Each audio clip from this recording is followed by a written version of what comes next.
Good evening, everyone.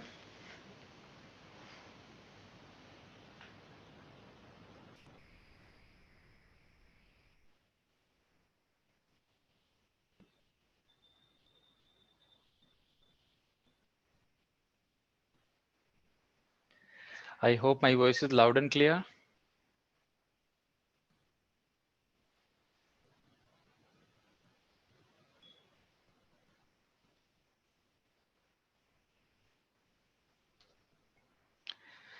Okay, great.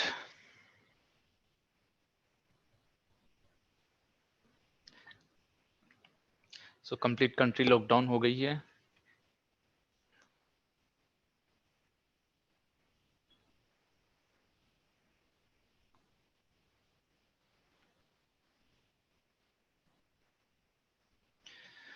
Okay, so first of all, please take care of yourself and your family too.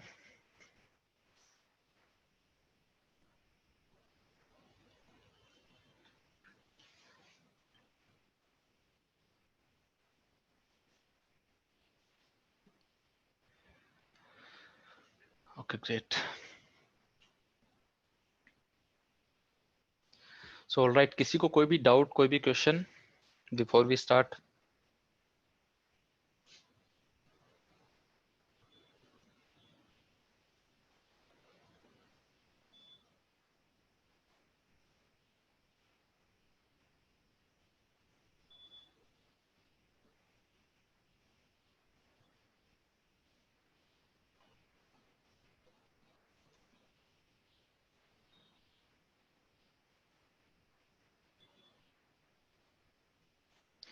Okay, Reliance chart. Let me check.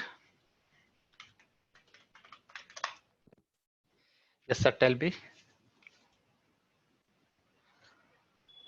Monthly के ऊपर में काफी सारी base candle है रिलायंस के अंदर में. Yearly demand zone में देखिए तो ईयरली डिमांड जोन के बॉटम में जरूर है. देन क्वार्टरली डिमांड जोन है हमारे पास में. हाफ ईयरली की भी थोड़ी सी पिक्चर है, बस यही पिक्चर इसको सपोर्ट कर रही है. बेसिकली जो ईयरली का बॉटम है ये स्पेशली सपोर्ट कर रहा है. 20/3/2020 का CMP लिया तो ओके. हाँ, इस पे पूछिए क्या पूछना चाह रहे हैं सर आप.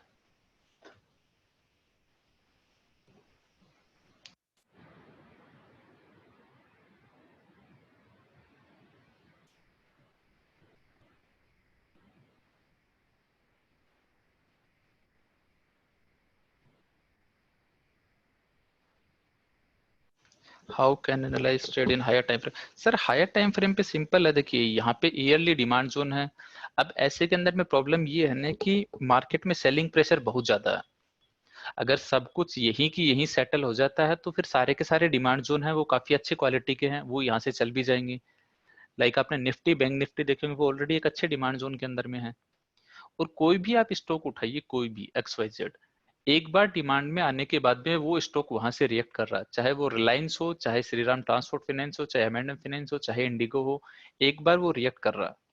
अब ये इंडिगो भी देखिए मंथली के इस डिमांड जोन में और डेली बेसिस के ऊपर में आप देखेंगे तो इसमें एक अच्छा पुल बैक आता है, बट वापस से नेक्स्ट डे सेलिंग प्रेशर, वापस से पुल बैक, वापस से next day selling pressure.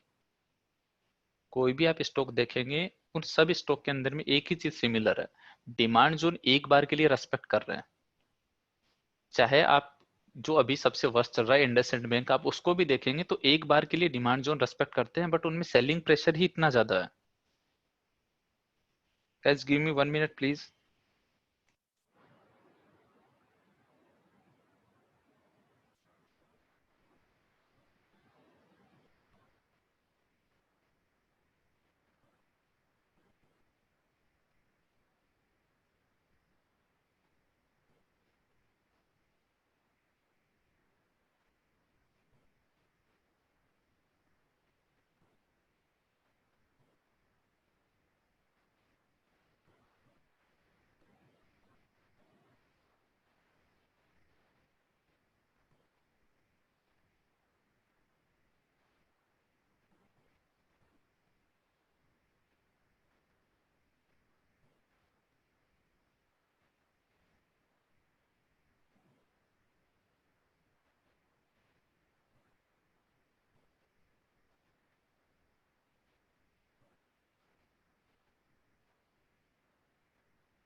sorry guys, there was an urgent call.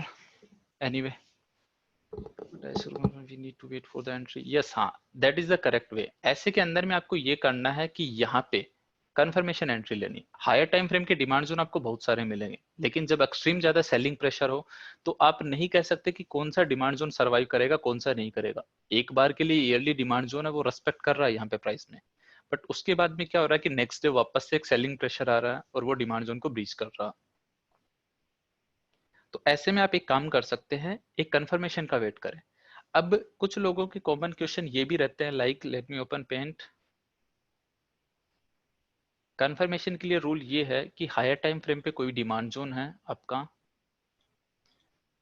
हम वेट करते हैं कि जब प्राइस यहां पे आ रही है तो मीनवाइल कोई बीच में हमारे पास में एक सप्लाई जोन बनता है स्मॉलर टाइम फ्रेम पे, जिसको हम कंफर्मेशन के तौर पे लेते हैं। और जैसे ही इस हायर टाइम फ्रेम की डिमांड जोन को प्राइस हिट करती है, देन हमारा मानना ये होता है कि जैसे ही ये ब्रीच होगा, ये सप्लाई जोन, इस सप्लाई जोन को जिस भी डिमांड जोन ने ब्रीच किया है उस डिमांड जोन पे हम एंट्री ले लेते हैं। But as of now situation ऐसी है कि आपके पास में कैंडल का जो फॉर्मेशन है वो इस टाइप से बहुत कम है। आपके पास में जो कैंडल का फॉर्मेशन है वो बेसिकली आप देखेंगे तो कुछ इस टाइप से आपको मिलेगा, मतलब उनमें कहीं पे आपको सप्लाई जोन देखने को मिल ही नहीं रहा है। अब ऐसे में तो आपकी कंफर्मेशन काफी ऊपर होगी, तब तक तो मार्केट काफी अच्छा एक पुल बैक भी दे चुका होगा। मार्केट में रिकवरी आने के बाद में 10,000 निफ्टी चली जाए कितना भी लो लगा के, देन उसके बाद में तो कोई इन्वेस्टमेंट करने का सेंस नहीं बनता। बट ऐसा नहीं है, उस चीज से आपको परेशान नहीं होना है। बेसिकली जब भी इस टाइप की कैंडल बनती हैं तो इनके अंदर में क्या होता है, चाहे सप्लाई जोन पहले क्रिएट ना हो लेकिन इसके बाद में कुछ प्राइस का कंजेशन चलेगा, यहाँ पे कंसोलिडेशन, प्राइस ऊपर जाएगी वापस से डाउन आएगी इसी डिमांड जोन के अंदर में। तो ये मान के चलिए कि यहाँ पे जो कर्व बना है यही आपका नेक्स्ट सप्लाई जोन है। अब ये कंसोलिडेशन चल रहा है वो बेसिकली इस मार्केट के अंदर में ऐसे चलेगा कि मतलब कोई ना कोई सेक्टर डिमांड जोन के अंदर में आएगा, देन कोई स्टॉक उसका डिमांड जोन में आएगा, वो उसको ऊपर ले जाने की कोशिश करेगा, निफ्टी वापस से उसको डाउन लेके आएगी। बट इस बीच में आपके पास में ये एक इस टाइप से कर्व बन जाएगा और इसको फिर आप सप्लाई जोन के तौर पे कंसीडर कर सकते हैं। जैसे ही इसके ऊपर में क्लोजिंग दे, जो भी डिमांड जोन ने इसके ऊपर में क्लोजिंग दी है वहां पे आप लॉन्ग कर सकते हैं। बिकॉज ये मार्केट में चाहे सिचुएशन फर्स्ट टाइम हो यहाँ पे, बट स्टॉक के अंदर में जो ये सिचुएशन मैं आपको बता रहा हूँ ये अक्सर होती रहती है। स्टॉक में आपको हर बार ऐसा नहीं मिलेगा कि इमीडिएट बेसिस के ऊपर में डिमांड जोन मिलेगा, सॉरी सप्लाई जोन मिलेगा जिसके टूटते ही आप कंफर्मेशन ले लें। कभी कभी आपको सप्लाई जोन काफी दूर मिलता है। अब हम यहाँ का तो वेट कर नहीं सकते हैं, तो उसके लिए आपको क्या करना है, या तो यहाँ पे कोई सप्लाई जोन बनेगा, कभी कभी जोन के अंदर में भी बन जाता है कि प्राइस इस जोन के अंदर में काफी ज्यादा डीप आई और फिर यहीं की यहीं घुमा रही है प्राइस, देन वापस से डाउन आती है, तो ये आपके पास में एक सप्लाई जोन बन गया। मतलब आपको किसी ना किसी पॉइंट पे कंफर्मेशन मिल जाएगी। एक थर्ड केस ये भी हो सकता है कि प्राइस यहां से जिस टाइप से आई है उसी टाइप से इमीडिएटली एक बार रिकवरी दे, जिसे वी टाइप रिकवरी बोलते हैं। क्योंकि हमें तो हर पैरामीटर्स को साथ में लेके चलना पड़ेगा, हर फैक्टर को, कि यहाँ पे एक इमीडिएट बेसिस के ऊपर में वी टाइप रिकवरी आए और देन यहां से वापस से एक सेलिंग प्रेशर आए स्ट्रॉन्ग। चाहे सेलिंग प्रेशर ना भी आए, ये बस वी टाइप की रिकवरी आई। रिकवरी आने के बाद में ऐसा नहीं है कि वो रिकवरी यहां से लेके जहां से स्टॉक करेक्ट हुआ वहां तक ही सबके सब स्टॉक वापस चले जाएंगे। 3 to 4 डेज कंटिन्यूसली बाइंग आने पे एक स्ट्रॉन्ग रिकवरी आ सकती है। रिकवरी आने के बाद में प्राइस वापस से डाउन आएगी और किसी ना किसी पॉइंट पे आपको वापस से कंफर्मेशन मिल जाएगी। मतलब आप जब कंफर्मेशन का वेट कर रहे हैं तो आपको किसी ना किसी पॉइंट पे कंफर्मेशन मिल जाती है। कंफर्मेशन का सबसे बेस्ट यही है कि यहाँ पे हमें स्टॉक के बॉटम को ढूंढने की जरूरत नहीं है। लाइक अभी जो मार्केट में सिचुएशन चल रही है यहाँ पे आप किसी स्टॉक का क्या बॉटम एक्सपेक्ट करेंगे? ऐसा कोई स्टॉक ही नहीं है जो नहीं टूट रहा हो। चाहे कोई भी ब्लू चिप स्टॉक ले लीजिए आप, ICICI bank, Axis bank, Shriram transport finance जो कंटिन्यूसली इतनी अच्छी रैली दे रहा था, कोई भी आप XYZ ब्लू चिप स्टॉक उठाएंगे, सब में एक ही कंडीशन कॉमन है, सबके सब डाउन है, हेवीली सेलिंग प्रेशर। और वो हेवीली सेलिंग प्रेशर इसलिए है कि जो सिचुएशन है, लाइक आपको ट्रेडिंग साइकोलॉजी क्लास में सूरज सर ने बताया होगा कि कुछ एक न्यूज ऐसी होती हैं जिनका पहले से फिक्स रहता है, लाइक कंपनी का रिजल्ट कैसे आने हैं, उसकी बोर्ड मीटिंग क्या है, कब कौन कंपनी का CEO रिजाइन करने वाला है, कब कंपनी के quarterly result and all that. But कुछ एक न्यूज ऐसे जैसे कि कुछ भी फिक्स नहीं है, लाइक पहले कोरोना को देख के लग रहा था, क्योंकि क्या है कि इस टाइप के वायरस पहले भी बहुत बार आए और ये कुछ टेम्पररी इफेक्ट रहते हैं। पहले बहुत बार इस टाइप के वायरस आए हैं, लेकिन वो एक कुछ नॉर्मल टाइम के लिए रहते हैं, टेम्पररी थोड़ा सा इफेक्ट डालते हैं, मार्केट भी करेक्ट होता है और चीजें भी करेक्ट होती है, वापस से पुल बैक आ जाता है। अभी सिचुएशन फर्स्ट टाइम ऐसी आई है हिस्ट्री के अंदर में, मतलब आप अपने ग्रैंडफादर वगैरह से भी पूछेंगे तो वहां पे भी मतलब उनके टाइम पे कभी आई हो तो आई हो, या फिर उनके भी पापा फादर उनके टाइम के ऊपर में, अदरवाइज ऐसी सिचुएशन नहीं आई है। जैसा कि आप सभी जानते हैं ये चीज। तो यहाँ पे क्या है कि मार्केट के अंदर हो चाहे कोई भी चीज हो, सब में सेलिंग प्रेशर है। अब आप खुद देख लीजिए, कंप्लीट लॉकडाउन का मतलब ये है कि इकोनॉमी हर तरह से डाउन आनी ही आनी, बिकॉज लोग EMI नहीं चुका पाएंगे, कंपनी जो छोटे छोटे स्टार्टअप है वो EMI नहीं चुका पाएंगे, और वो EMI नहीं चुका पाएंगे तो फिर उस केस के अंदर में बैंकों के NPA भी बढ़ेंगे। कुछ एक बड़ी कंपनियां हैं, अब जैसे बड़ी कंपनियां तो मान के चलिए कि महिंद्रा एंड महिंद्रा है, अब इनको कुछ फर्क नहीं पड़ेगा। इनके अंदर में बेसिकली आप लोग देखेंगे तो इनमें तो आप खुद देख लीजिए कि आनंद महिंद्रा वो खुद गवर्नमेंट को डोनेट कर रहे हैं कुछ ना कुछ, अंबानी है वो डोनेट कर रहे हैं, मतलब इनके पास में एक स्ट्रॉन्ग बैकअप है। ये प्रोडक्शन को डे नाइट भी स्टार्ट करवा सकते हैं, प्रोडक्शन को डे नाइट किया, ये वापस से ट्रैक आने पे टाइम नहीं लगेगा। बट कुछ एक जो कंपनियां हैं जो इस चीज में कैपेबल नहीं है, डेफिनेटली उनको रिकवर होने में टाइम लगेगा, और कहीं ना कहीं वो भी इकोनॉमी का पार्ट है। और अभी सिचुएशन कैसी रहती है ये कंप्लीटली कोई भी प्रिडिक्ट नहीं कर सकता। स्टॉक मार्केट ही छोड़िए, चाहे बाहर की भी दुनिया की बात करें तो कोई प्रिडिक्ट नहीं कर सकता कि इंडिया में किस स्टेज पे जाके कोरोना खत्म होने वाला है। तो अपने को क्या करना है, अपने को रैंडमली ऐसे नहीं है कि कहाँ स्टॉक को बाय करें। हाँ, इन्वेस्टमेंट में आप थोड़ा थोड़ा ऐड कर सकते हैं, बट आपको ट्रेडिंग करनी है तो वेट फॉर कंफर्मेशन। कंफर्मेशन के लिए आपको बॉटम की वरी होने की रिक्वायरमेंट नहीं है कि आप बॉटम देखें कि कौन सा बॉटम काम करेगा कौन सा नहीं करेगा।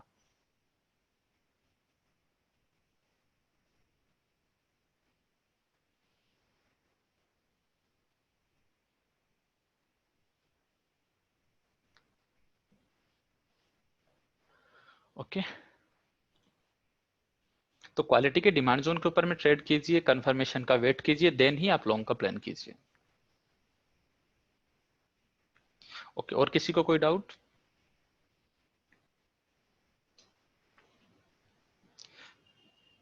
should we consider conventional pattern like head and shoulder? No, basically क्या है कि अमन, जितने भी पैटर्न हैं वो कहीं ना कहीं उन सब के अंदर में डिमांड एंड सप्लाई है।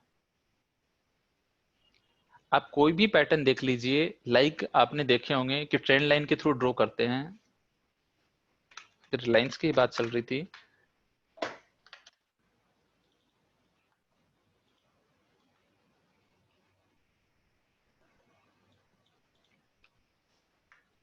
ट्रेंड लाइन कुछ इस टाइप से ड्रॉ करते हैं। अब यहाँ पे इस पैटर्न को देखिए आप, जस्ट मिनट,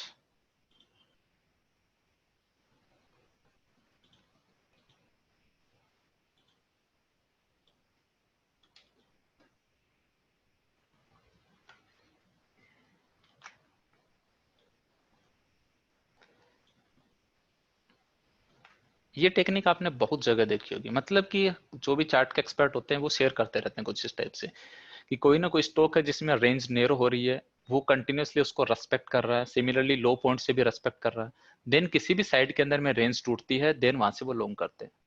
अब ये आप देखेंगे ये डिमांड एंड सप्लाई तो है, यहाँ पे रेंज नेरो क्यों हो रही है, बिकॉज जो भी डिमांड जोन जो भी बॉटम बन रहा है वो सब रेस्पेक्ट हो रहे हैं। ये भी रेस्पेक्ट हुआ, ये नया बना, ये भी देखिए रेस्पेक्ट हुआ, ये नया बना, ये भी रेस्पेक्ट हुआ। सिमिलरली हायर टाइम से भी ऐसा ही हो रहा है कि जो छोटे छोटे सप्लाई जोन बन रहे हैं वो भी रेस्पेक्ट हो रहे हैं। HDFC का जो ये एग्जांपल आपको दिया होगा, अब इसमें भी रेंज,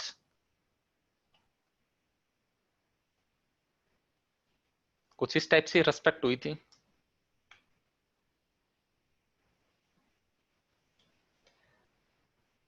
कंटिन्यूसली यहां से जो भी सप्लाई जोन बन रहा है वो सबके सब रेस्पेक्ट होते जा रहे हैं। ये वाला सप्लाई जोन भी रेस्पेक्ट हुआ यहाँ पे। अब यहाँ पे देखिए प्राइस यहाँ पे आपको ट्रैप कर सकती है। अब कन्वेंशनल जो पैटर्न है वो तो ये कहेंगे कि प्राइस एक बार इसके ऊपर में क्लोजिंग दे, इस ट्रेंड लाइन के ऊपर में आप लॉन्ग कर लीजिए। बट ट्रेंड लाइन के ऊपर में क्लोजिंग देने का मतलब ये नहीं है कि प्राइस देखिए यहां से ऊपर गई है, प्राइस वापस से डाउन आई है, प्राइस ने एक नया लो बनाया, इस लो को ब्रीच किया और फाइनली प्राइस इस डिमांड जोन में आई, हमारे पास में आई है।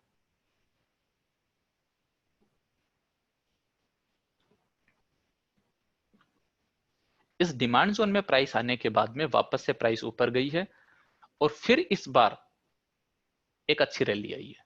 अदरवाइज उससे पहले तो देखिए ये सप्लाई रेस्पेक्ट हुआ, ये सप्लाई रेस्पेक्ट हुआ, सिमिलरली ये यहां से प्राइस वापस डाउन आनी आनी थी।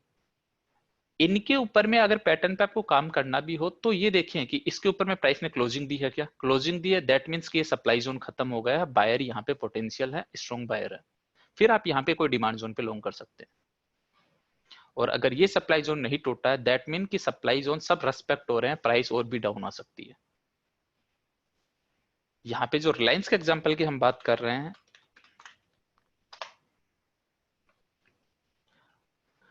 वहां पे देखिए प्राइस ऊपर गई, अब आप रैंडमली लॉन्ग हो भी जाए इसके जाने के बाद में, नो डाउट एक बार आप रैली एंजॉय कर रहे हैं, बट देखिए इस सप्लाई जोन से प्राइस वापस डाउन आई, अचानक से वापस से बाइंग प्रेशर था, प्राइस वापस से इस सप्लाई जोन से डाउन आती है, हमें इस डिमांड जोन पे एंट्री नहीं मिलती है, कोई प्रॉब्लम नहीं, हमें देखिए इस डिमांड जोन पे एंट्री मिल गई, यहाँ के बाद में प्राइस ऊपर गई, वापस से हमें इस डिमांड जोन पे एंट्री मिल गई और फाइनली प्राइस इस डिमांड जोन, ये एलओटीएल शायद बताया होगा सर ने, इस स्ट्रक्चर में आई है। इस बीच में प्राइस ने क्या किया, जब ये प्राइस ऊपर गई तो मंथली का लोकेशन क्रिएट कर दिया, वीकली पे ट्रेंड अप कर दिया और ये लेवल ओवर द लेवल बन गए। लेवल ओवर द लेवल बनने के बाद में यहाँ पे गोल्डन क्रॉस ओवर भी हुआ, इस डिमांड जोन से डाउन था, इस डिमांड जोन से अपर था, तो ऐसी सिचुएशन में आपको पता है कि आपको एंट्री बेसिकली कहां लेनी है, इन दोनों के बीच में या फिर इस गोल्डन क्रॉस ओवर पे आप ले सकते हैं। बट देखिए सब कुछ हुआ है इन डिमांड जोन के अकॉर्डिंगली। अब यहाँ पे एंट्री मिलने के बाद से हर एक डिमांड जोन प्रॉपर रेस्पेक्ट कर रहा है, यहाँ पे कुछ भी नहीं है इस डिमांड जोन में, प्राइस को रोकने के लिए कोई भी क्वालिटी का सप्लाई नहीं, एक हल्का सा सप्लाई जोन था ये भी टेस्टेड हो चुका, उसके बाद में कोई भी क्वालिटी का सप्लाई जोन है नहीं, तो प्राइस यहां से ऊपर जाएगी ही जाएगी। अब जब ये यहां आया था तब हम सब ने इसको बाई के लिए सजेस्ट किया था क्लासेस के अंदर में, वापस इस डिमांड जोन में एंट्री मिली और तब से हमने सोच लिया था कि ये स्टॉक एक अच्छा खासा ऑल टाइम हाई लगाएगा और वही हुआ। और ये रिजल्ट के टाइम पे फर्स्ट टाइम ऐसा हुआ था कि जब ग्रुप में डिस्कशन चल रहा था कि अब सर क्या करना है यहाँ पे, फर्स्ट टाइम इसने एक डिमांड जोन को ब्रीच कर दिया था, उससे पहले सब डिमांड जोन रेस्पेक्ट हो रहे थे, इसने इस डिमांड जोन को ब्रीच कर दिया था, इस वाले एरिया को। ये कहीं ना एक साइन देता है कि स्टॉक के अंदर में सेलिंग प्रेशर, बाइंग प्रेशर जो था वो खत्म हो चुका है, अब यहां से स्टॉक वापस से डाउन आ सकता है अपने मीन पोजीशन में।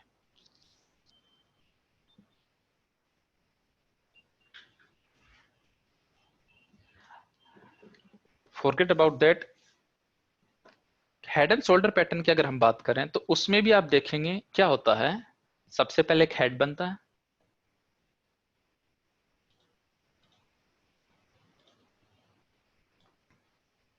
सॉरी शोल्डर,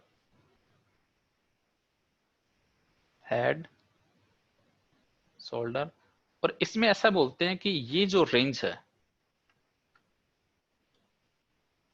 अगर ये रेंज टूटती है तो स्टॉक की जो यहां से लेके यहां तक की जो मूव है, इस एरिया से लेके इस एरिया तक की, वही डाउनफॉल के अंदर में डाउन साइड में भी आ सकती है।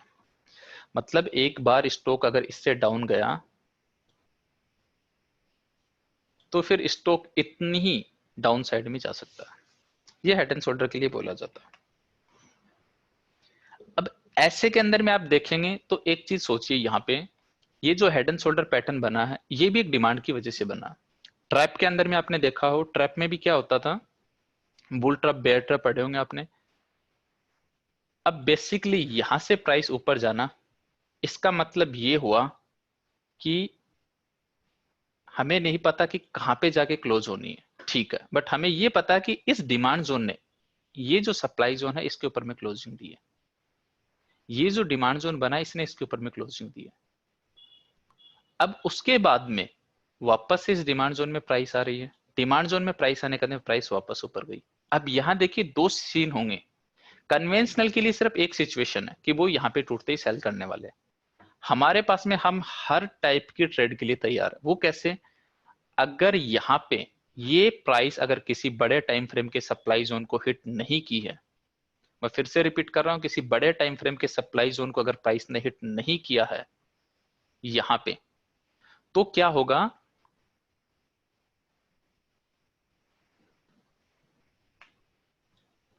मान के चलिए सप्लाई जोन यहां है, तो ये डिमांड जोन रेस्पेक्ट होगा और प्राइस यहां से और भी ऊपर जाएगी। मतलब इस टाइप के भी पैटर्न बनते हैं ना, हायर हाइज। ऐसा ही थोड़ी ना हर हेड एंड शोल्डर के अंदर में दूसरा शोल्डर भी बनी जाता है, एक हायर हाइज भी तो कंटिन्यूसली चलता रहता है।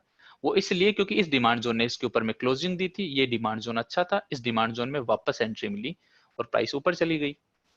और अगर कंप्लीट हेड एंड शोल्डर बनना है तो दैट मीन कि यहां पे ये किसी सप्लाई जोन को हिट कर चुका। अब चाहे इसने इसके ऊपर क्लोजिंग दी हो, लेकिन हायर टाइम फ्रेम के सप्लाई जोन को हिट कर गया, प्राइस देखिए वापस आई है। एक बार इससे जो हल्का सा बाइंग प्रेशर था ऊपर जरूर गई है, बट बैक टू बैक सारे जो सप्लाई जोन बनते आ रहे हैं ना, उन सारे सप्लाई जोन को भी प्राइस रेस्पेक्ट करेगी। कहीं पे भी प्राइस में जो सप्लाई जोन बनेंगे वो सब रेस्पेक्ट होंगे प्राइस में। अब उसके बाद में पॉइंट ये आता है कि अगर यहाँ पे कोई पावरफुल डिमांड जोन है जो इससे ज्यादा पावरफुल है, तो ये प्राइस को वापस ऊपर लेके चला जाएगा। और ये अगर पावरफुल डिमांड जोन नहीं है तो भी ऐसे नहीं है कि हम रैंडमली सेल कर दें, हमें कंफर्मेशन के साथ में ही सेल करना है। प्राइस को यहां से डाउन आने दीजिए, एक बार प्राइस ने डाउन किया कोई प्रॉब्लम नहीं है, जैसे ही कोई पुल बैक मिले वहां पे आप सेल कर दीजिए, क्योंकि यहाँ पे ये ट्रैप हो सकता है बुल ट्रैप टाइप से कि यहाँ पे कोई रेंज बनी हो प्राइस में पहले से, प्राइस डाउन आए, कन्वेंशनल ट्रेडर की तरह आप भी वो कर दे लॉन्ग, सॉरी शॉर्ट कर दें, और यहाँ पे कोई डिमांड जोन हो जिससे टकरा के प्राइस वापस से एक अच्छा पुल बैक दे दे। क्योंकि ये पैटर्न फेल होते हैं, ये आप भी जानते हैं, मैं भी जानते हैं, मैंने इनको खूब देखे, ये पैटर्न फेल होते हैं, इसीलिए ये इतने पॉपुलर नहीं है ना ये पैटर्न। बट इन्हीं पैटर्न को अगर आप डिमांड सप्लाई के साथ में देख रहे हैं तो आपको पता है कि कहाँ पे डिमांड है कहाँ पे सप्लाई है, तो कौन सा पैटर्न चलना है। यही तो पूरा प्राइस एक्शन का गेम है। आपको मतलब ही नहीं होना चाहिए कि कौन सा पैटर्न बन रहा क्या नहीं बन रहा, क्योंकि पैटर्न के अकॉर्डिंगली प्राइस चलती तो हार्डली कितने पैटर्न होंगे, उनको याद करने में कितना टाइम लगेगा आपको। बट ऐसा नहीं होता है, आप भी जानते हैं ये बात, पैटर्न के अकॉर्डिंगली प्राइस नहीं चलती है। वहां पे डिमांड सप्लाई के अकॉर्डिंगली, पैटर्न के अकॉर्डिंगली हार्डली 50% ही रिजल्ट मिलेंगे आपको। डिमांड एंड सप्लाई से आप देख सकते हैं कि कब ये टूटने वाला, ये टूटेगा अगर ये सप्लाई जोन है तो, अदरवाइज यही यहां से प्राइस वापस चल जाएगी इसी एरिया से और एक नया हाई लगा देगी अगर सप्लाई जोन नहीं है तो। और ये टूटने के बाद में भी जो सेल करते हैं क्वालिटी का, अगर डिमांड जोन है यहाँ पे तो ये वापस ट्रैप कर देता है। यस, मैंने बताया सर कि किसी ना किसी पैटर्न में कोई ना कोई डिमांड एंड सप्लाई है। आप उनको प्रैक्टिकली डिमांड सप्लाई के साथ में देखें, आपको खुद समझ में आ जाएंगे कि वो पैटर्न क्यों चलते हैं क्यों नहीं चलते। चलने को तो जो मैंने आपको बताया ट्रेंड लाइन वाला, मैं तो इसको भी फेवरेट मानता हूँ, कन्वेंशनल है तो भी, क्योंकि मैं इसको डिमांड सप्लाई के साथ में काम में लेता हूँ। मैं एकदम से डाउन ट्रेंडिंग स्टॉक के अंदर में भी ट्रेड कर लेता हूँ इसके थ्रू। बट अगर अच्छा क्वालिटी का डिमांड एंड सप्लाई है तो, क्योंकि लॉजिकल बात अब देखिए अब ऐसे मार्केट के अंदर में कहां पे चल रही, अब ऐसे मार्केट में तो आपको मानना ही मानना पड़ेगा कि सेलिंग प्रेशर ज्यादा है। अब मार्केट में ऐसे में पैटर्न चल ही नहीं सकते ना, बिकॉज सेलिंग प्रेशर ज्यादा है। जो फर्स्ट डे हमने पढ़ा था, second day demand and supply, वही चीज है। अगर सेलिंग प्रेशर ज्यादा है तो बायर वहां पे नहीं है, प्राइस डाउन आएगी आएगी। अगर बाइंग प्रेशर ज्यादा है, सेलिंग वहां पे सेलर नहीं है, तो प्राइस ऊपर जाएगी ही जाएगी। सिंपल कंसेप्ट है।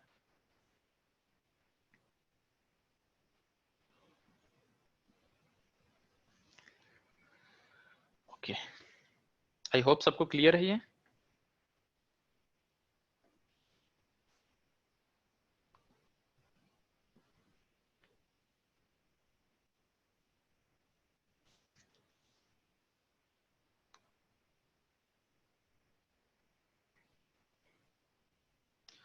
Okay great.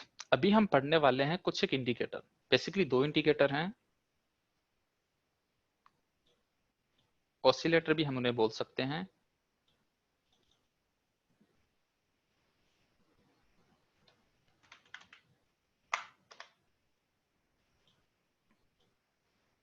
सबसे पहले एक स्टोकास्टिक।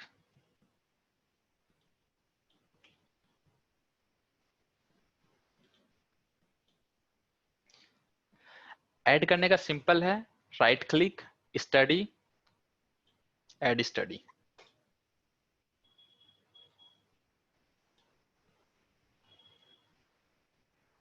एस प्रेस करेंगे, स्टोकास्टिक।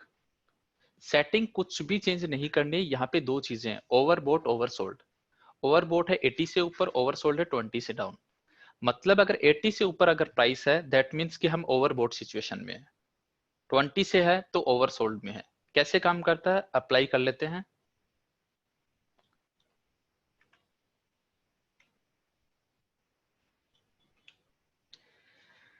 ये देखिए, ये 80 की लाइन है डॉट डॉट, और ये है 20 की line.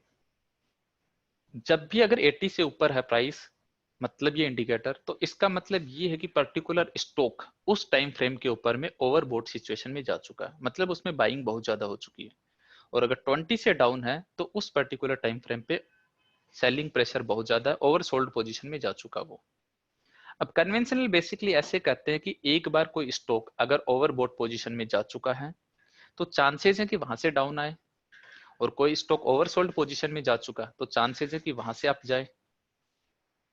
But basically multiple time frame हमें यही दिखाती है कि हम ये एनालाइज कैसे कर सकते हैं। यहाँ पे आप देखेंगे कि मंथली पे पिक्चर ऐसी है कि ओवरसोल्ड की तरफ जा रहा है, क्वार्टरली पे ऑलरेडी ओवरसोल्ड हो चुका है, डेली पे आप देखेंगे ओवरसोल्ड है, वीकली के ऊपर में थोड़ी पोजीशन अलग है। एज ऑफ नाउ स्टॉक थोड़ा सा डाउन है, लेकिन स्टॉक थोड़ी सी भी रिकवरी देता है तो कुछ टाइम फ्रेम पे पिक्चर कंप्लीटली चेंज हो जाती है, स्टॉक ओवरबॉट पोजीशन में भी चला जाता है। मतलब हमें कहीं पे भी ऐसी आपको मिलेगी नहीं कंफर्मेशन कि हम कैसे मान लें कि स्टॉक ओवरबॉट में या ओवरसोल्ड में, क्योंकि हर टाइम फ्रेम आपको अलग बताएगा। मंथली आपको कुछ पिक्चर बता रहा, वीकली आपको कुछ बता रहा, क्वार्टरली आपको कुछ बता रहा। तो इसको भी हम डिमांड सप्लाई के साथ में ही काम में लेंगे ताकि इसका प्रॉपर रिजल्ट मिल सके। और जो ये पैटर्न 50% काम करता है, हमारे लिए एटलीस्ट 70, 80, 90% काम करें। रूल ये है, 80 से ऊपर जाए, कन्वेंशनल ये कहते हैं कि अगर ग्रीन लाइन रेड लाइन को कट करें तो उन्हें कंफर्मेशन मिल गई है कि अब स्टॉक डाउन जाने वाला है। सिमिलरली अगर 20 से डाउन जाए और देन अगर ग्रीन लाइन रेड लाइन को कट करे, इसका मतलब उन्हें कंफर्मेशन मिल चुकी है कि अब स्टॉक ऊपर जाने वाला। मतलब 80 के नीचे डेथ क्रॉस ओवर बना तो इसका मतलब प्राइस डाउन आने वाली है, 20 के नीचे गोल्डन क्रॉस ओवर बना तो मतलब प्राइस अप जाने वाली है। ऐसा कन्वेंशनल बोलते हैं। हम इस प्रिंसिपल पे नहीं चलेंगे, हमें प्रॉपर पिक्चर के लिए डिमांड सप्लाई देखनी पड़ेगी।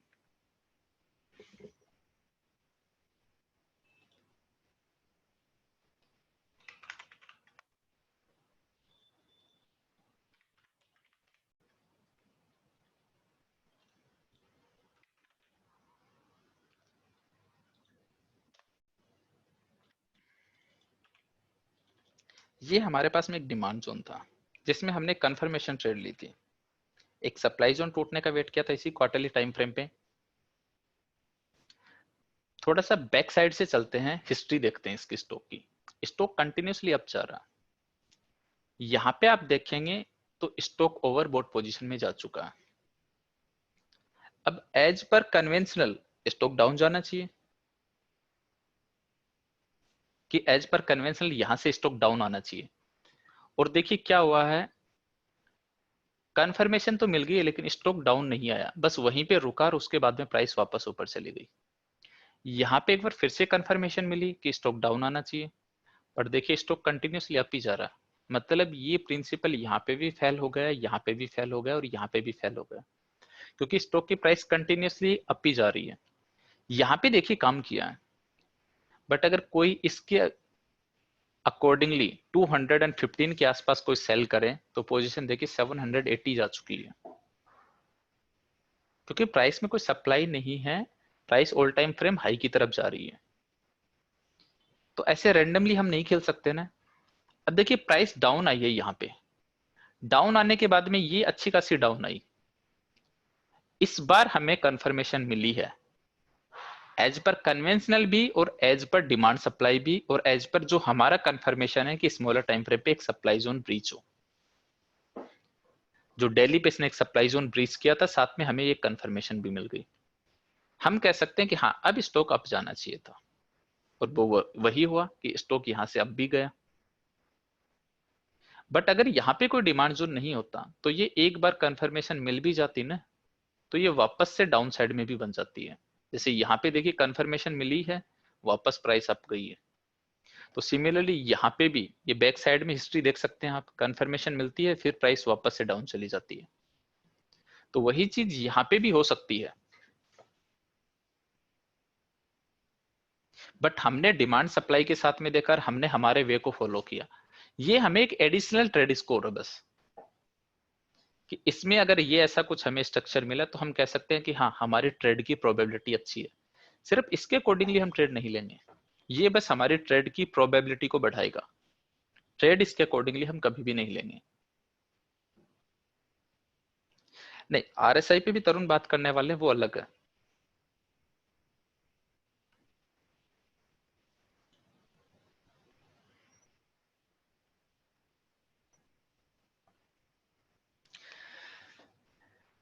अब यहां देखिए मंथली टाइम फ्रेम पे हम आते हैं, तो मंथली पे तो देखिए पिक्चर बहुत ऊपर है, तभी ये कंफर्मेशन मिल चुकी है। क्वार्टरली पे तो हमें यहां जाके कंफर्मेशन मिली थी, मंथली पे पहले ही कंफर्मेशन मिल चुकी है।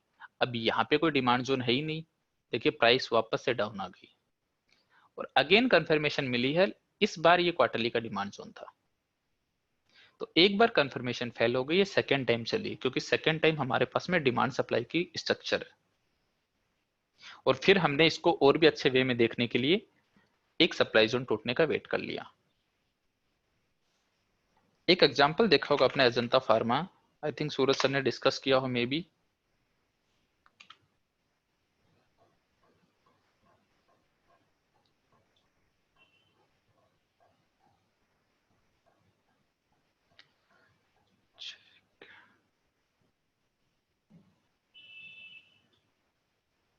यस,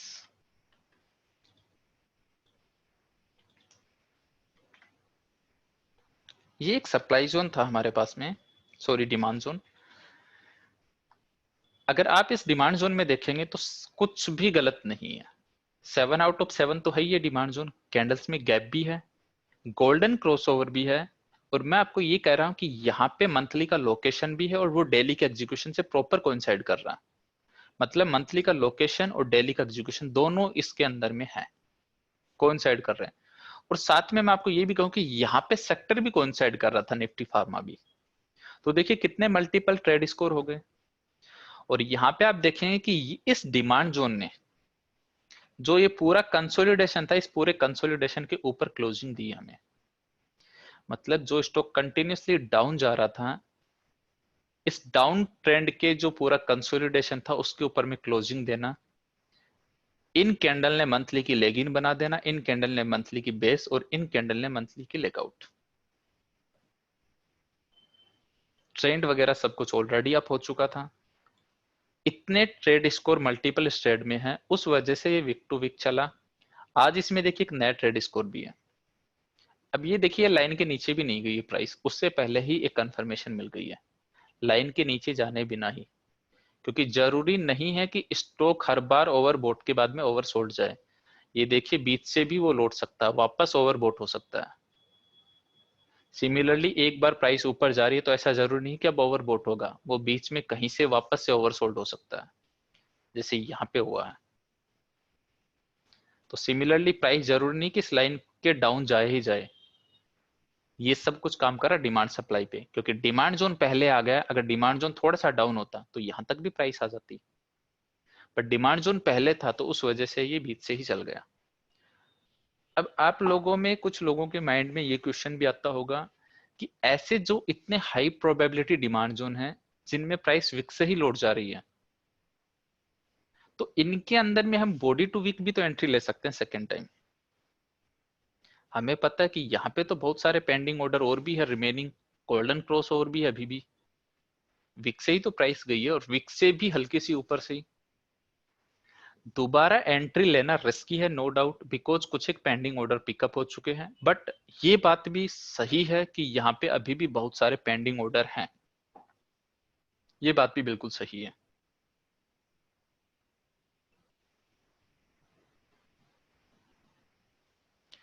अब उसके बाद में क्या हुआ देखिए, प्राइस आई आने के बाद में, जब ये इस बार बॉडी को इसको टच की है,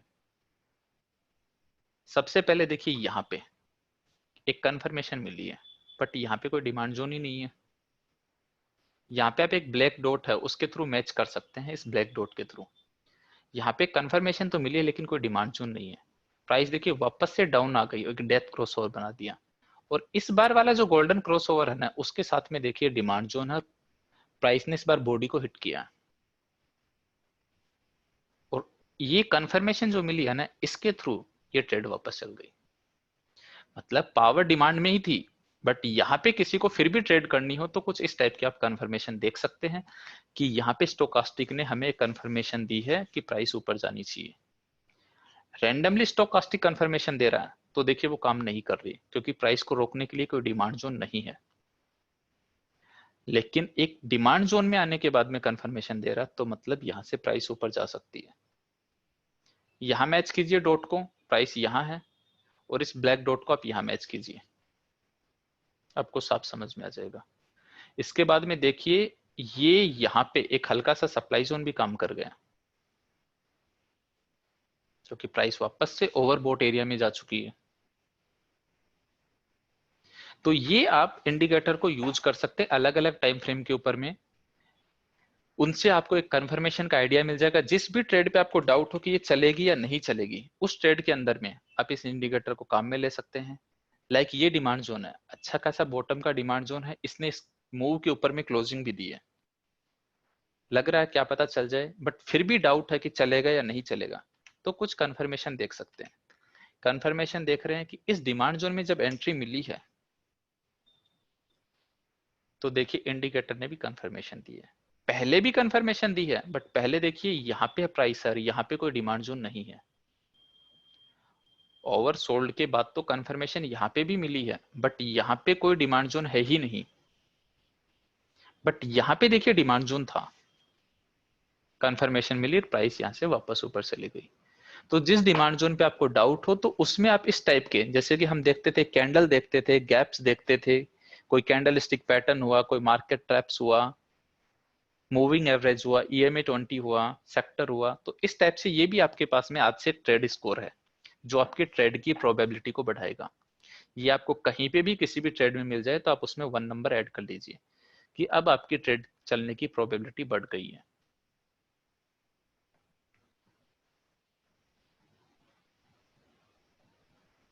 ध्यान में रखना इसको सिर्फ सिर्फ डिमांड सप्लाई के साथ में ही काम करना है, और एग्जीक्यूशन टाइम फ्रेम पे।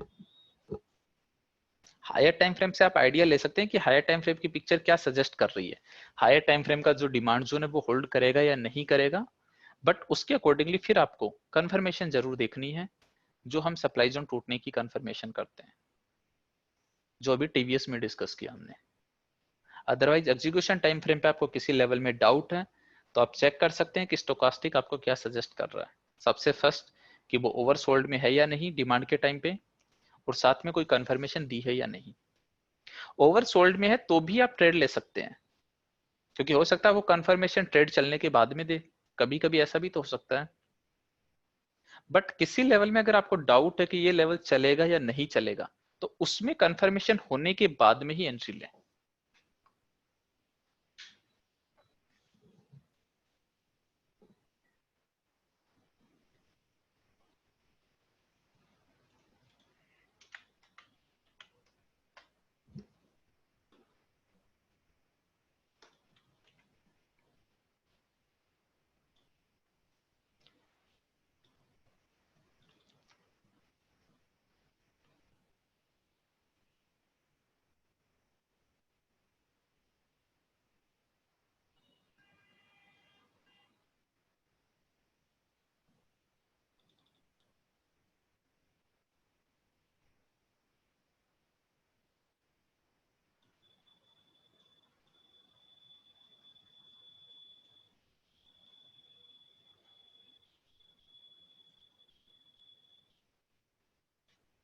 यहाँ पे मैं दो डिमांड जोन मार्क कर रहा हूँ। फर्स्ट डिमांड जोन है ये,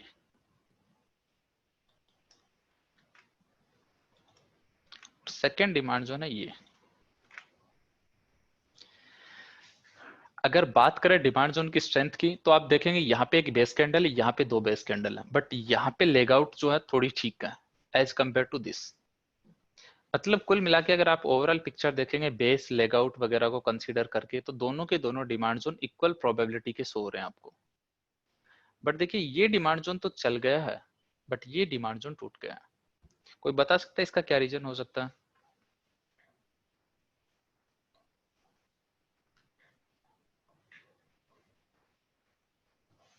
यस, ऑब्वियसली क्लोजिंग। यहाँ पे आप देखें कि इस डिमांड जोन ने, या सेलिंग प्रेशर तो है ही, सेलिंग प्रेशर तो दोनों में होता है। देखिए यहाँ पे भी देखिए प्राइस धीरे धीरे डाउन आ रही है, कोई एक्सट्रीम सेलिंग प्रेशर नहीं है, और यहाँ पे भी प्राइस धीरे धीरे डाउन आ रही है, सेलिंग प्रेशर इक्वल है। मेन पॉइंट है क्लोजिंग। इस डिमांड जोन ने जो प्रीवियस मूव थी, जो कि ये, इसके ऊपर में क्लोजिंग दी है और प्राइस वहां सस्टेन हुई है। जबकि इस डिमांड जोन ने इस मूव के ऊपर में क्लोजिंग नहीं दी है, प्राइस ऊपर जरूर गई है बट क्लोज नहीं हुई है। और ये ऑल टाइम हाई के स्टॉक में फर्स्ट इंडिकेटर होता है कि प्राइस अप डाउन आ सकती है, चाहे ऑल टाइम हाई हो स्टॉक हो या फिर एक 52 वीक हाई स्टॉक हो, कि अब यहां से प्राइस डाउन आ सकती है अगर क्लोजिंग नहीं दी है तो। लाइक रिलायंस में देखा, एचडीएफसी में देखा, मल्टीपल आपको एग्जांपल मिल जाएंगे, किसी भी स्टॉक में देख लीजिए। चाहे कितना ही अच्छा डिमांड जोन हो, उस डिमांड जोन ने अगर क्लोजिंग अच्छी नहीं दी है, तो 99% वो डिमांड जोन अब टूटने वाला है और प्राइस में एक डाउनफॉल स्टार्ट होने वाला है। इसकी क्लोजिंग अच्छी थी, ये चल गया, ये नहीं चला क्योंकि इसकी क्लोजिंग अच्छी नहीं थी। और उसके बाद से देखिए हर एक सप्लाई जोन रेस्पेक्ट हो रहे हैं। जिस जिस सप्लाई जोन में चाहे कितना भी लो क्वालिटी का हो, एंट्री मिल रही है, वो सबके सब रेस्पेक्ट हो रहे हैं और प्राइस कंटिन्यूसली डाउन आ रही है, क्योंकि प्राइस को होल्ड करने के लिए कोई डिमांड जोन भी तो नहीं है ना क्वालिटी का। ये था, ये टेस्टेड हो चुका है, कोई क्वालिटी का डिमांड जोन बचा ही नहीं हमारे पास में। एक चीज और नोटिस करने वाली यहाँ पे ये है कि जब प्राइस इस डिमांड जोन में आई ना, तो देखिए यहाँ पे हमें एक कंफर्मेशन मिली है स्टोकास्टिक के थ्रू। जब इस डिमांड जोन में आई ना, तो देखिए प्राइस ऊपर ही है, यहाँ पे ही है, मतलब ओवरसोल्ड एरिया में आई नहीं है वो। प्राइस ओवरबॉट एरिया से डाउन जरूर आई है, बट ओवरसोल्ड एरिया में नहीं आई है। चाहे डॉट से डॉट आप मैच कर सकते हैं, इस सप्लाई जोन का गेम हो चुका है, उसके बाद में भी ये यहाँ पे ये प्राइस, तो ये भी मतलब कुछ एक मल्टीपल चीजें जो आप एक साथ में इंप्लीमेंट करेंगे तो आपको एक बेटर रिजल्ट मिलेगा।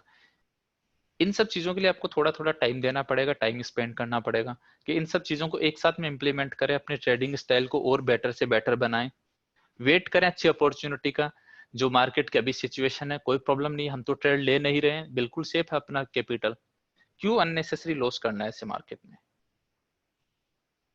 जब अच्छी अपॉर्चुनिटी हो तो उसमें इन्वेस्ट करो ना।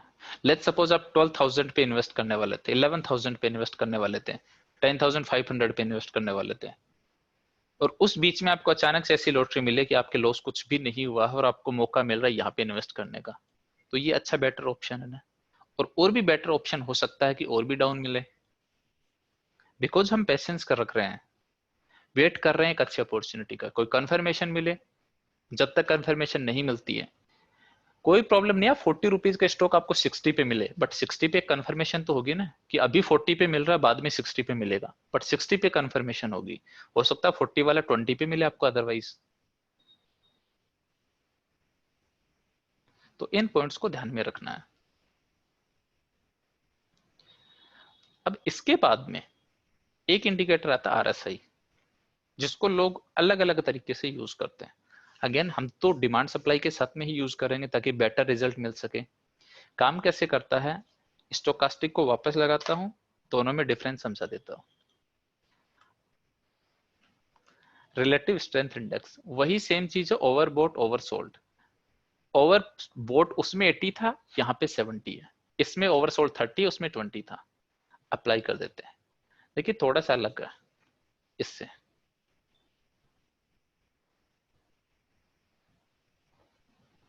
अब यहाँ पे थोड़ा सा ये अलग है, अब ये काम कैसे करता है इंडिकेटर, इसमें ओवरबॉट ओवरसोल्ड की जगह हम पॉजिटिव डाइवर्जेंस नेगेटिव डाइवर्जेंस देखने वाले हैं। पॉजिटिव डाइवर्जेंस नेगेटिव डाइवर्जेंस क्या होते हैं मैं बता देता हूं। स्टोकास्टिक हटा देते हैं हम, निफ्टी की बात करते हैं।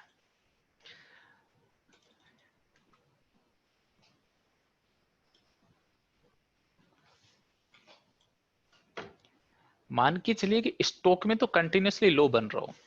देखिए ये थोड़ा सा ट्रिकी है, मैं पहले बता रहा हूं आपको, 2-3 दिन इस पर प्रैक्टिस करनी पड़ेगी अपने हाथ से, अलग अलग एग्जाम्पल पे, तब ये आएगा। मैं यहाँ पे बनाऊंगा आपको इजी लगेगा, बट जब तक आप प्रैक्टिस नहीं करेंगे ये समझ में नहीं आएगा। स्टोकास्टिक बहुत ज्यादा इजी इंडिकेटर है, ये थोड़ा सा ट्रिकी है।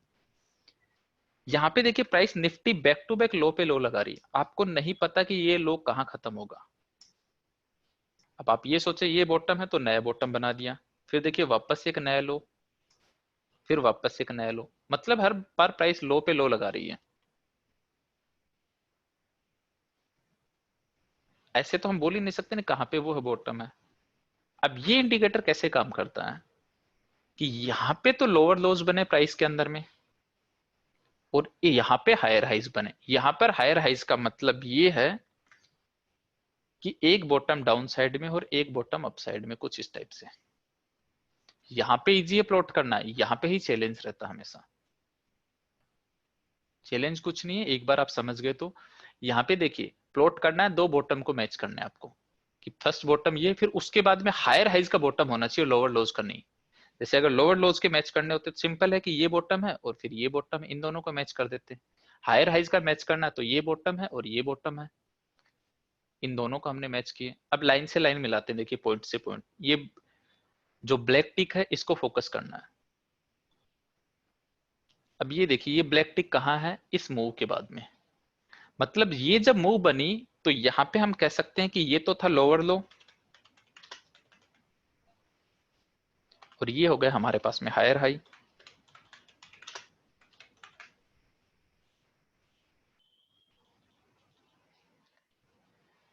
इस सिचुएशन को, इस सिनेरियो को बोलते हैं पॉजिटिव डाइवर्जेंस।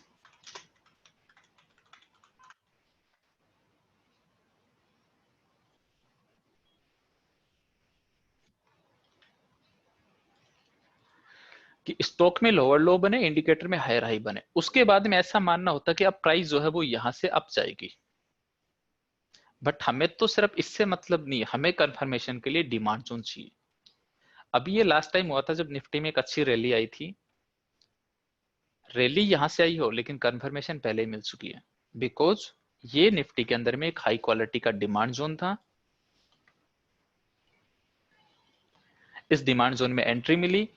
अब ये मंथली के लोकेशन से भी कोइंसाइड कर रहा था, आप चेक कर सकते हैं 7/7 डेली पे है, मंथली के लोकेशन के एकदम से बीच में था ये, मतलब इस डिमांड जोन में कोई प्रॉब्लम नहीं थी।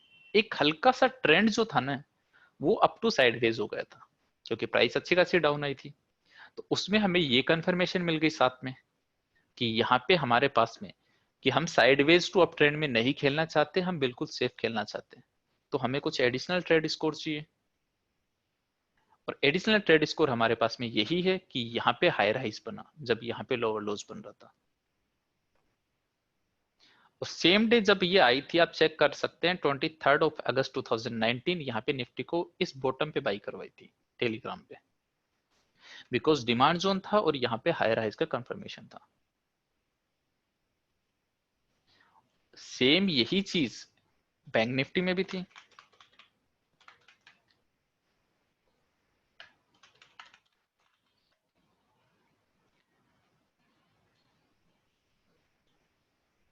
जब यहाँ पे बैंक निफ्टी मूव आई है तो देखिए यहाँ पे भी ये भी लोअर लोज बना और ये भी लोअर लोज बना। हमें कौन सा काम में लेना है कि जिस लोअर लोज के साथ में हायर हाइज बनाओ, इस बॉटम को इस बॉटम से मैच कर देते, सिंपली मैच करेंगे तो देखिए डॉट से डॉट मैच हो रहा है, यही वो मूव है। तो ये हो गया लोअर लोज, ये हो गया हायर हाइज। निफ्टी के साथ में बैंक निफ्टी भी डिमांड जोन में आई और हमने यहाँ पे ट्रेड ले ली। तो ये कंफर्मेशन का अच्छा, निफ्टी बैंक निफ्टी में भी बहुत अच्छा काम कर सकता है। अभी भी जब निफ्टी लौटने वाली हो किसी डिमांड जोन से टच होने के बाद में, तो आप इस टाइप की कंफर्मेशन का वेट कर सकते हैं। क्योंकि इस करेक्शन के बाद में भी देखिए यहां से लौटी, और इससे पहले जो एक मेजर करेक्शन था,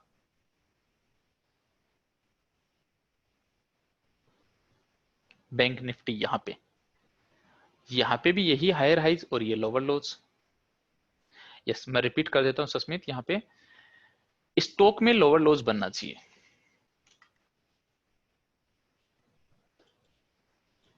सारे लोअर लोज मार्क कर लीजिए कि जहां से प्राइस टूट रही है, अब हमें तो पता नहीं ना कि बॉटम कहां पे आने वाला है। प्राइस कंटिन्यूअसली डाउन जा रही है, हमें कुछ भी आइडिया नहीं है कि कौन सा बॉटम होगा।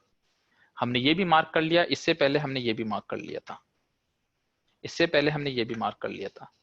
सारे बॉटम मार्क करके देख लीजिए लोअर लोज वाले। जिस भी बॉटम के साथ में यहाँ पे हायर हाइज बने ना, उसे पकड़ लेना आपको। ये बॉटम ऐसा था जिसके साथ हायर हाइज बना, इसके साथ में नहीं बना। देखिए यहां पे बन गया है, तो मतलब ये एक साइन मिला है हमें कि यहां से निफ्टी या फिर बैंक निफ्टी या कोई भी अंडरलाइन, वो यहां से ऊपर जाने वाला है। और हम इसी कंफर्मेशन को सेफ खेलने के लिए डिमांड और सप्लाई का यूज करते हैं कि डिमांड जोन है तो ही हम ट्रेड लेंगे, रैंडमली नहीं लेने वाले। हो सकता है ये पैटर्न फेल हो जाए, बट अगर डिमांड के साथ में बना तो हाई प्रोबेबिलिटी है कि ये पैटर्न यहां से चले।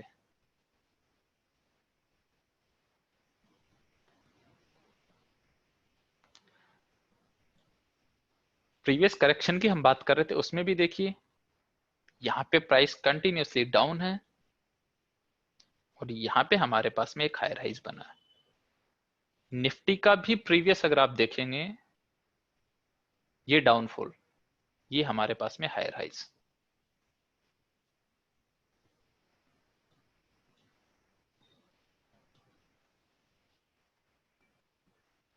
डाउन तो देखिए यहां से भी आई है निफ्टी, बट यहाँ पे कुछ हायर हाइज की फॉर्मेशन बनी नहीं रही है। लोअर लोज तो बन गए, यहाँ पे भी लोअर लोज है, यहाँ पे हायर हाइज बनना चाहिए। ये पॉइंट ऐसा है कि इसके बाद में देखिए यहाँ पे हायर हाइज बन गया। पॉइंट से पॉइंट हम मिला रहे हैं तो हम चेक कर सकते हैं। थोड़ा सा मैं बताया ना आपको, बस ये चीज ध्यान रखनी, बिल्कुल ट्रिकी नहीं लगेगा। सबसे पहले जो भी स्टॉक डाउन ट्रेंड में है या फिर अप ट्रेंड में है, जैसे डाउन ट्रेंड में है तो उसके लोअर लोज मार्क करते चलिए। आप सारे लोअर लोज मार्क कीजिए, आपको बाई करना ही नहीं है। आप बाई कब करेंगे कि यहाँ पे इंडिकेटर लोअर लोज चल रहे हैं सब कुछ, एक बार बस हायर हाइज बन जाए कुछ इस टाइप से। देखिए यहाँ पे लोअर लोज चल रहे, यहाँ पे लोअर लोज चल रहे, हायर हाइज बन ही नहीं रहा। बिना डिमांड सप्लाई के साथ में भी काम करते हैं, लाइक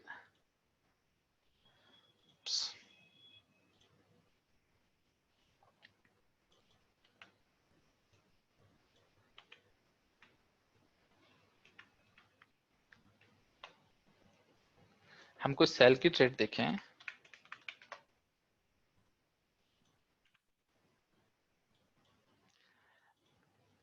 ये देखिए अशोक लेलैंड है, कंटिन्यूअसली अप जा रहा है।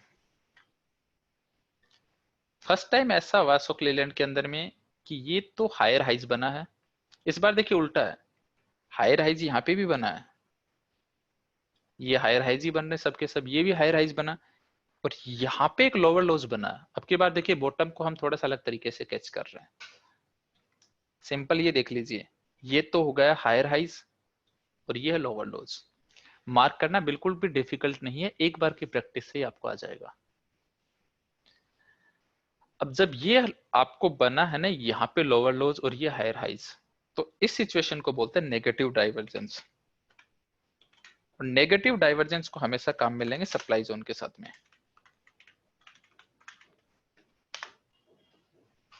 नेगेटिव डाइवर्जेंस को हमेशा सप्लाई जोन के साथ में काम में लेते हैं। यहाँ पे देखिए कोई स्टॉक में सप्लाई जोन है ही नहीं, प्राइस डाउन जरूर आई है बट इतनी ज्यादा भी नहीं आई। लोअर लो से कंफर्मेशन मिली, डाउन जरूर आई बट इतनी ज्यादा भी नहीं है, फाइनली इस डिमांड जोन से वापस ऊपर चली गई। रुपीज की टर्म्स में देखें तो ठीक है, 112 से 74 के आसपास स्टॉक आ गया, जो कि एक अच्छा ड्रॉप है। बट ये एक डिमांड जोन जिसमें बेस कैंडल बहुत सारी है, ये भी चल गया और प्राइस वापस से ऊपर चली गई।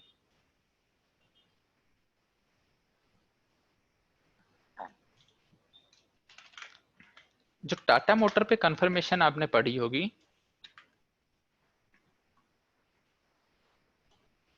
टाटा मोटर ये मंथली का डिमांड जोन था जिसपे डाउट था कि सस्टेन करेगा या नहीं करेगा, और एक कंफर्मेशन का वेट किया था यहां पे। और कंफर्मेशन कहां मिली थी हमें कि टाटा मोटर ने ये मूव, ये जो सप्लाई जोन है ये खत्म कर दिया था। खत्म किसने किया? इस डिमांड जोन ने। इस डिमांड जोन में एंट्री मिली, एंट्री मिलने के बाद प्राइस कंटिन्यूसली अप है। अब यहाँ पे ये देखिए, जब प्राइस डाउन जा रही है ना, तो यहाँ पे तो बन रहा लोअर लोज और यहाँ पे बन रहा हायर हाइज। एक एडिशनल कंफर्मेशन और हो गई। जो आपने डिमांड सप्लाई सीखी है वही प्रायोरिटी देनी है कि हायर टाइम फ्रेम के डिमांड जोन से रिएक्ट करे, और स्मॉलर टाइम फ्रेम के सप्लाई जोन को, एक सप्लाई जोन को प्राइस तोड़ दे तो हम उस डिमांड जोन पे, स्मॉलर टाइम फ्रेम वाले पे लॉन्ग करते हैं। उसके साथ में हमें एक एडिशनल कंफर्मेशन मिल गई है बस कि यहाँ पे लोअर लो है, यहाँ पे हायर हाइज है। दैट मीन्स कि पॉजिटिव डाइवर्जेंस बना है और यहाँ पे कंफर्मेशन मिली है कि हम यहाँ पे लॉन्ग कर सकते हैं।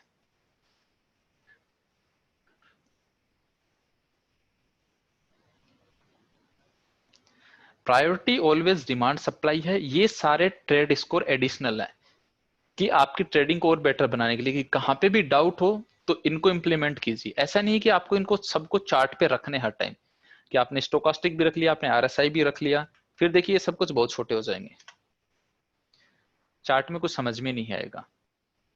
तो बेटर यही है कि इंडिकेटर रखिए मत।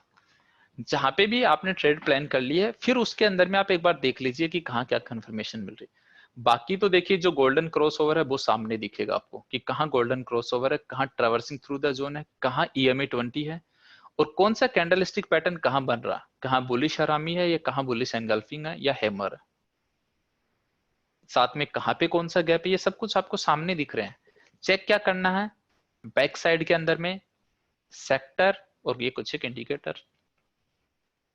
सेक्टर को हमेशा आपको ध्यान में रखना है, रडार पे रखना है कि किस सेक्टर में कब कोई डिमांड जोन है। और सिंपली यहां पे आपको क्या करना है, यहां पे आपको ये देखना है कि कहां पे कौन सा इंडिकेटर हमें सपोर्ट कर रहा है। खूब ये इंडिकेटर हैं, बट यही दो हैं जिनको मैं प्रायोरिटी देता हूं और ये अच्छा रिजल्ट देते हैं। बाकी अननेसेसरी कचरा ढूंढने से, उनके ऊपर में काम करने से कोई बेनिफिट नहीं है, बिकॉज वो रिजल्ट नहीं देते।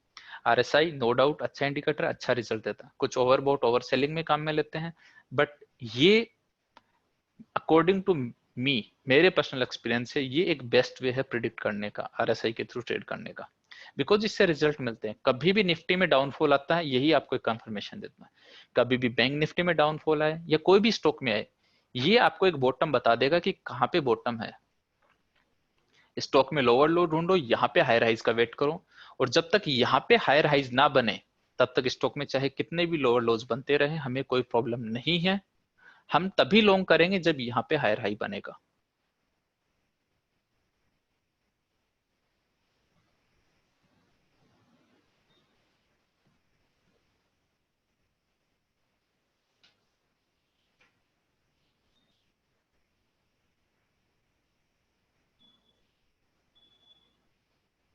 आई होप दोनों इंडिकेटर सबको क्लियर है अच्छे से। इस पे थोड़ा सा आपको प्रैक्टिस करनी है। RSI के ऊपर में स्टोकास्टिक बहुत ज्यादा इजी है, दोनों के दोनों बहुत अच्छे हैं, क्योंकि स्टोकास्टिक भी अच्छा रिजल्ट देता है और RSI भी अच्छा रिजल्ट देता है।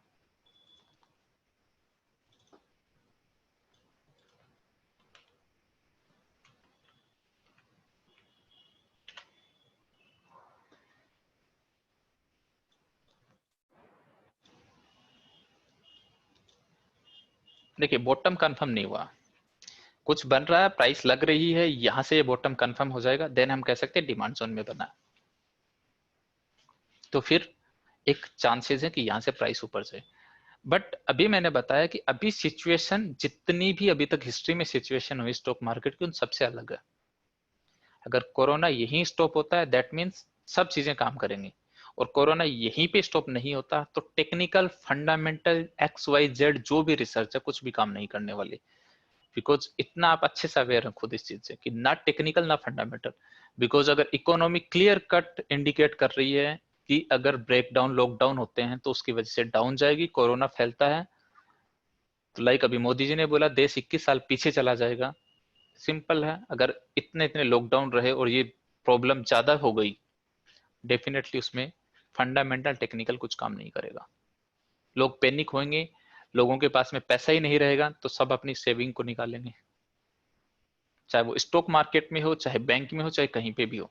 लाइक आज बैंक से भी नॉन मेंटेनेंस चार्जेस हटा दिए, बिकॉज पता है कैसी सिचुएशन में सब लोग पैसा निकालेंगे बैंक से, स्पेशली वो लोग जो कैपेबल नहीं है ऐसी सिचुएशन में सरवाइव करने के लिए। अदरवाइज अगर ये कोरोना यही स्टॉप होता है, देन यहाँ पे हल्का सा एक ये बॉटम क्रिएट हो, आप कह सकते हैं कि यहाँ पे ये जरूरी नहीं कि बॉटम क्रिएट होने के लिए प्राइस ऊपर जाएगी तो ही, इन इंडिकेटर का सबसे अच्छा एडवांटेज यही है कि चाहे प्राइस यहीं रहे, ये यहाँ पे अपने आप ही हाई राइज बन जाएगा। लाइक प्रीवियस में आप देख लीजिए, प्रीवियस में प्राइस ऊपर थोड़ी ना गई है, प्राइस तो डाउन ही आई है, लेकिन यहाँ पे हाई राइज बन चुका है। तो इनकी ब्यूटी यही है कि ये प्राइस ऊपर जाने के बाद में नहीं, प्राइस वहीं की वहीं भी सस्टेन कर रही है तो भी आपको कंफर्मेशन दे देंगे।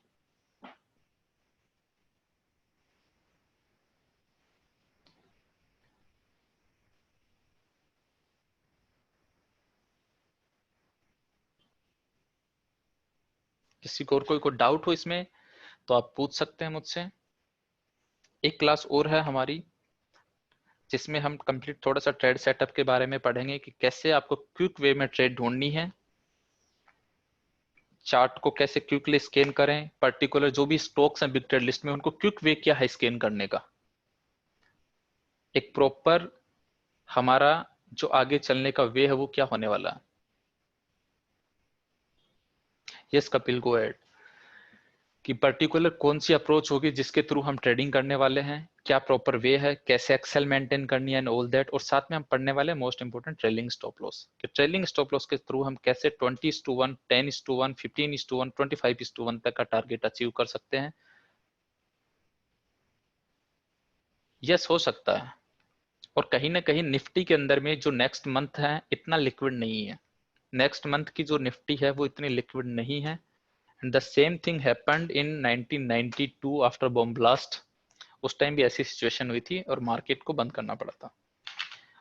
हो सकता है, मैंने बताया ना कि अभी कंप्लीटली जब लॉकडाउन के लिए बोला है तो जरूरी नहीं है कि यहाँ पे स्टॉक एक्सचेंज ओपन रहे।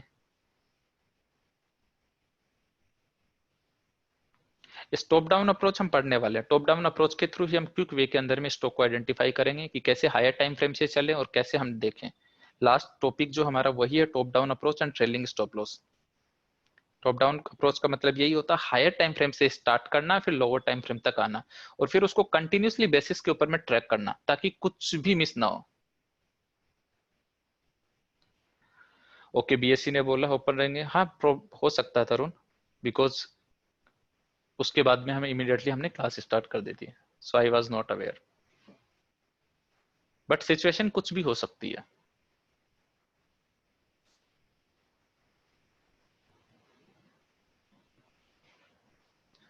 तो टॉप डाउन अप्रोच से हम पढ़ने वाले हैं, मोस्ट प्रोबेबली कल ही सेशन हम खत्म करेंगे, किसी वजह से नहीं हो पाता है तो हम कभी भी शेड्यूल कर सकते हैं।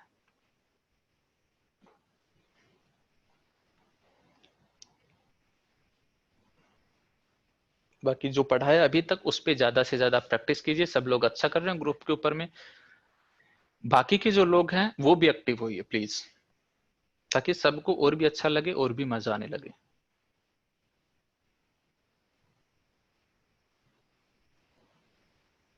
ये मत सोचिए कि आपकी ट्रेड गलत है, कोई आपको कुछ बोलने वाला है, कोई कुछ नहीं बोलेगा।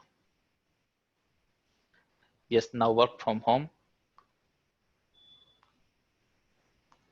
टाइम है सबके पास में, यही सबसे बेस्ट टाइम पीक टाइम है रिसर्च करने का ज्यादा से ज्यादा आपको।